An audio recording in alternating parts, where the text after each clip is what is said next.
Well, Kieran, I feel like it's been about 1,000 news cycles since you and I last spoke, and it was only 3 days ago. But yeah, it was an absolute circus.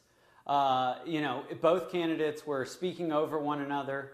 Both candidates were interjecting. There were some low blows across the board. The primary takeaways that I had from the debate were both candidates achieved something that they think will help them win the race. And in Donald Trump's case, his goal was to go out and turn this into a reality TV show. Basically, turn the entire environment into something that the American people wouldn't find appetizing.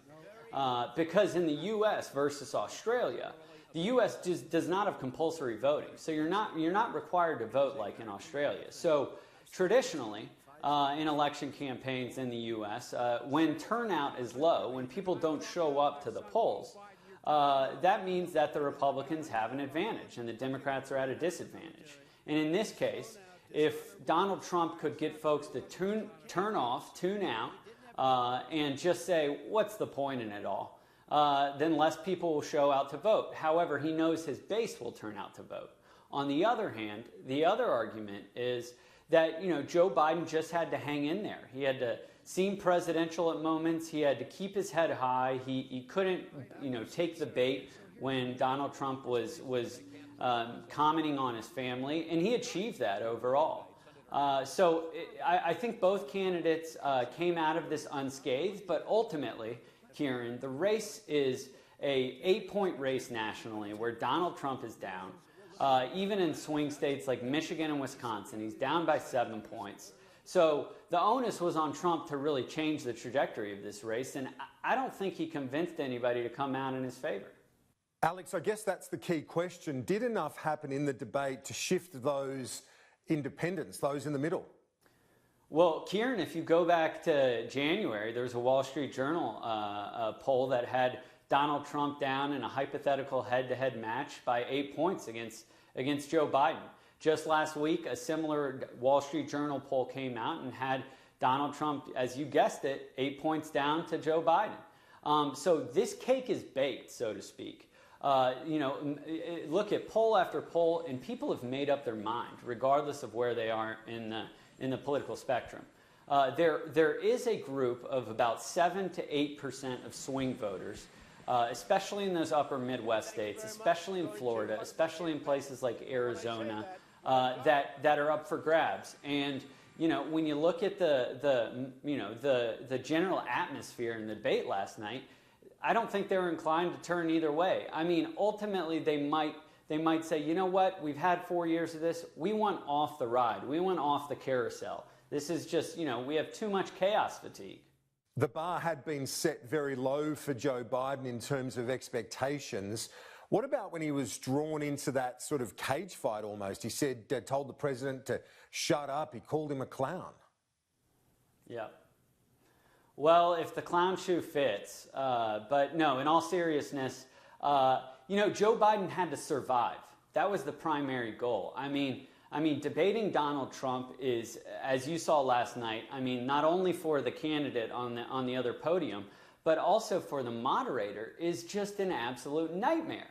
And so what Joe Biden really had to do was survive. But Kieran, you hit on a point.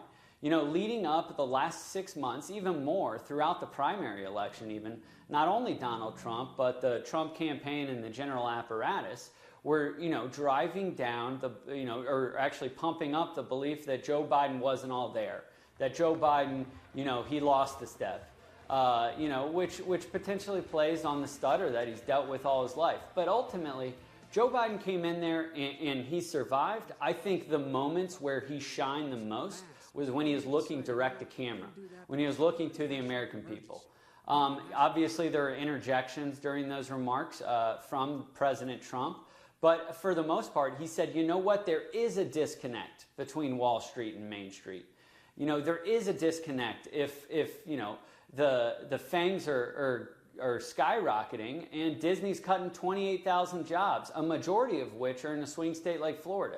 So I think Donald Trump came out there to ensure that this was a circus, and Joe Biden came out there with a statesman-like perspective on the race, tried as best as he could to stay out of the mud. Obviously got pulled down a couple of times, like you referenced, but overall, fairly high marks. And, I don't put a lot of stock into those immediate polls following debates because, they're very fluid and people change their mind over time. But mostly, from all the polls that I saw, 60-70% thought Joe Biden won, and the remainder thought Trump won. One of the moments that's generated a lot of attention is when Donald Trump was asked to condemn white supremacists. He's been criticised for not outright condemning them. What's been the reaction like in the United States? Well, Kieran, that goes back to, not a lot of folks, being tuned out. I spoke to Republicans right after following the debate in the Deep South, and they said, you know what, I had to turn it off. It was just too much. It was just too much. But the following day, today, it's been wall-to-wall coverage in regards to his comments around a far-right neo-fascist group called the Proud Boys. Even an African-American U.S. senator, the only African-American Republican U.S. senator, came out today and had some serious questions for Donald Trump. And there are reports out of the White House that indicate that a majority of Trump's campaign apparatus believes he needs to come out hard and denounce his comments last night. They're not going to help him with swing voters. I can assure you of that. And that's the area that he really needed to do well. Now, Donald Trump's going to Minnesota tonight. So he's going to a state that he lost in 2016 that he hopes to win in 2020. My understanding is he's going to come out a little bit harder around the comment, but it's traditional Trump, right? I mean, we saw it in 2017 around Charlottesville. There are good people on both sides. And when it comes to people that, that lavish him with praise, he usually, regardless of who they are, does not say anything too negative about them. And I think it was a misstep. I think that is the moment in the debate that most people are talking about, especially in the U.S. Finally, Alex, give us a sense of where to from here. There are two more presidential debates. What can we expect in terms of campaigning as well from both campaigns ahead of the election on the 3rd of November? Well, one thing, Kieran, I think the American people hope that whomever the moderator is for the future debates has the ability to turn off the other candidate's mic when it's not their turn to speak. But yeah, we're 34 days out. People are already voting, and I think that's really important to remember that millions of ballots have already been cast. In this pandemic election, ballots have the request for mail-in ballots has increased tenfold.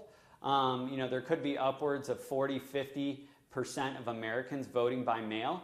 And a vote cast yesterday is just as important as a vote cast on Election Day. The perception that, we have a long runway here is just incorrect.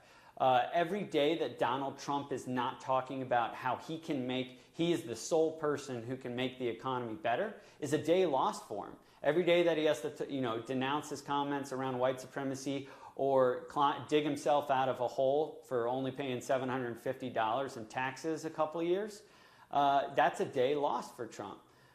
So I think from here on out, we got to nail down a few states, right?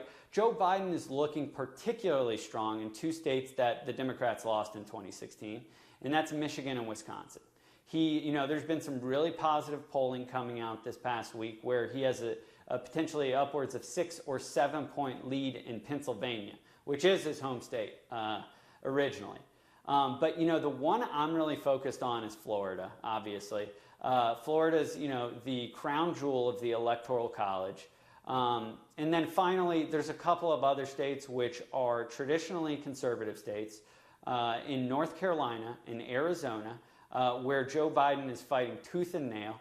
And there is a chance that he wins them. They've been trending left for the past couple election cycles. So, just today, Joe Biden did a train tour, a traditional whistle stop, which I was pretty happy to see, where he was giving speeches from the back of a train car through eastern Ohio and western Pennsylvania, two areas that both candidates are really fighting hard for support from.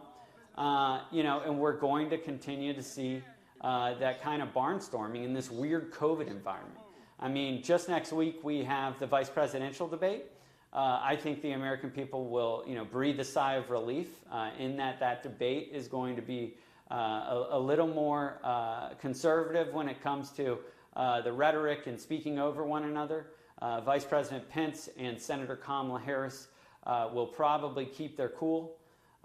So that's what we're going to see from here on out. And I think, the next two debates, I think they're going to be equally as ugly, because if Donald Trump continues to be in a cornered, a cornered animal here, then he's going to lash out and go lower and lower and lower, and that's really tough for anybody, let alone Joe Biden.